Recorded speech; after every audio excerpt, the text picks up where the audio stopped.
Hi guys, it's the Queen. It's my Talk to Me Tuesday for February 19th, 2019. It's been snowing again.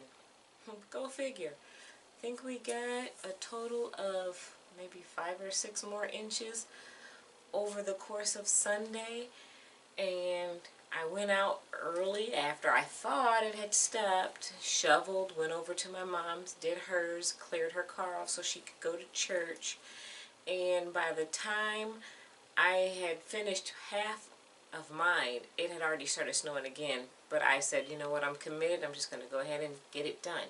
Maybe it'll stop. It didn't. It snowed all day, and so I sewed all day. After I got home, I ran to the grocery store for a few things and forgot a few things, as typical me, because I didn't make a list. I did sew on a long overdue MZ clutch, and it is giving me fits. I'm going to show it to you. Hold on. My focus has just been completely off, I guess, because I just couldn't get it together. This was like the first clutch wallet purse that I ever made, and I made 4 of them, I'm sorry. I don't know why this one is making itself so difficult, but it is made from recycled jumper, just like the one I made for my mom.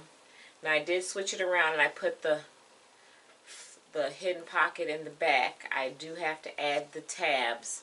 I put the snaps on like the pattern request, and I never did that on the other ones because it's just kind of difficult. They're in really odd places.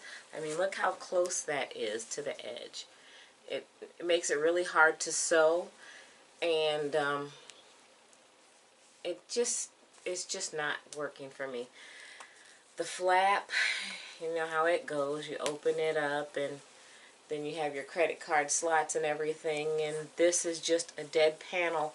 I wish I had thought of beforehand to put another slotted pocket like this there, but oh well, it is what it is. That would have been doing extra though, right? Because it didn't really require that. But I can't get it to sew correctly. I've got to take it apart. It's not finished. My zipper is, one of my linings is where I did the turning, so it's not finished. I haven't sewn that down so that I could take it back out and redo a couple of places that were causing me some headaches. And anyway, I've got to get this done. This one's long overdue for my cousin. I did start cutting out the pattern pieces for that Park Sling backpack for another cousin that's in Missouri. That wasn't as bad as I expected it to be. And I watched the video. I'll probably watch it again today, and then I'll cut out all the interfacing and the foam and get those attached, and then designate Friday night as my sewing night, and then I can continue Saturday and hopefully finish it up on Sunday. That's the plan, and I should know better than to plan anything because I always, something always makes my plans mess up. I had something that I wanted to show you that I had been intending to show you guys.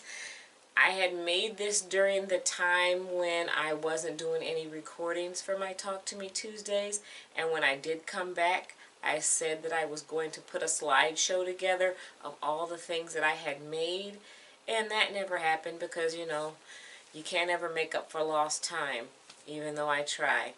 But it is the cover for my KitchenAid mixer.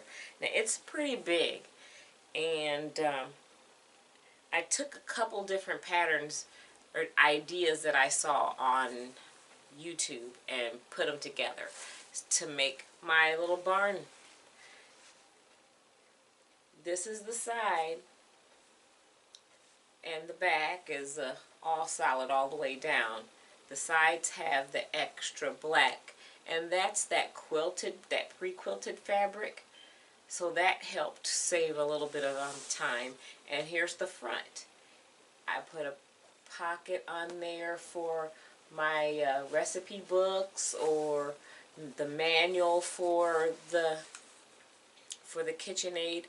And like you can see, it's pretty big because I have that big industrial KitchenAid with that lifts and drops down with the big huge steel bowl, because I had purchased it at Sam's when I was doing mass cookie productions. So I needed that big capacity mixer. And it wasn't that bad. I only paid $245 for it about 4 or 5 years ago. And it's beautiful. It's like a light chrome. I don't know. Something. I got the neutral one because my kitchen is sage. I'm not a fan of green, but I do like the sage in there because I can put some of my watermelon things with it, or I can switch it up. Yeah, this was made, it only took me a day, believe it or not. I know I'm so slow when it comes to sewing. I think I do more thinking about sewing than I do actually sewing. Trying to visualize what will happen or what I'll do if certain events happen. Trying to mentally prepare myself for a plan. I told you how I am about a plan. Something always comes through to mess it up. And yes, it is still February, so it is still Wear Red month for heart disease. And I'm not wearing red today, but I am wearing my Jackson shirt, and I can't even back up far enough for you to see it.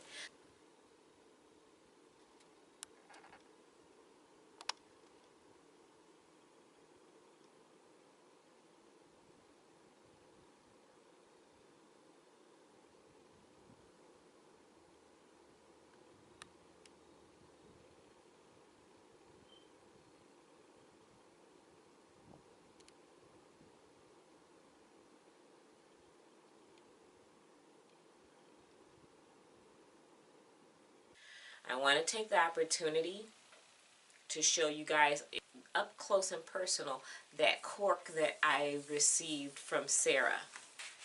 Here they are. This one is very, very pretty. The camera doesn't really do it justice, but it's got a little bit of the natural coming through as well as the light blue. This one I cannot wait to use. This purple. It's called eggplant, I believe. And of course I love elephants, so this print is going to make a nice bag. And then I have the solid black cork, and that is going to be pretty smart looking. Now, the reason I picked those 3 colors was because I wanted it to coordinate with the Tula Pink fabric. That way I already have what I need whenever I figure out what I'm going to make with it. But I've got to get more time. This winter's just been draining me, and I'm not even going to talk about it. I've grabbed this from Walmart. It's a light faux leather, light brown, and this will be making a couple of hobo bags. And this is still that piece left from my first Tudor bag. I don't know if it'll make much of a big bag because it's not very wide. It's a long piece.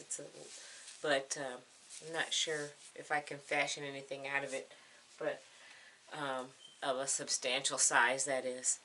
Okay, that's all for me. I hope you guys all have a crafty and creative week.